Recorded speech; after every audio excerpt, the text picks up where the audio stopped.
అది last year అంతా అమ్మాయికి చదువు లేక ఆరోగ్యం కూడా బాగాలేక పాస్ కాదు అని చెప్పి టీచర్లు అందరూ ఎగ్జామ్స్ అప్పుడు కూడా బాగా చెప్పారు. అసలు పాస్ చేయటం చాలా కష్టం అమ్మాయిని, ఎలా చేయాలంటే దానికి ఆరోగ్యం సరిగ్గా ఉండేది కదా. అస్తమానం నడువు నొప్పి అని, బాగా కాలు నొప్పులు అని చెప్పి అట్లా బాధపడుతూ ఉండి పద్దాక నాకు ఫోన్ చేస్తూ ఉండేది.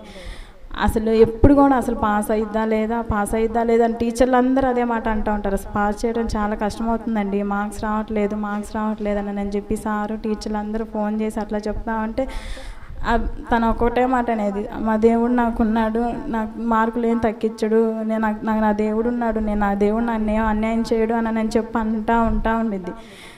తను అంటున్నా కానీ మనం దేవుడికి ప్రార్థన చేసుకుంటాం కదా, ప్రార్థనలో కూడా మనం చేసుకున్నా కానీ ఏదో ఆలోచన వచ్చింది, దేవా నువ్వే మాకు దిక్కు అని చెప్పి చేసుకున్నా ఏదో ఒక ఆలోచన వస్తూ ఉండిద్ది.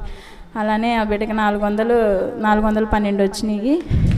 దేవుడు పాస్ కాదు అని అన్న దేవుడు నిన్ను అంటుంది, నా దేవుడు ఉన్నాడు, నేను చెప్పానా నాకు దేవుడు నన్ను ఏం అన్యాయం చేయడు, నువ్వు నన్ను అట్లా అంటున్నావు కదా. సారు ఫోన్ చేసి కూడా అసలు అట్లా వస్తాయని చెప్పి అనుకోలేదండి అని చెప్పాను అన్నాడు. దేవుడికి స్తోత్రాలు.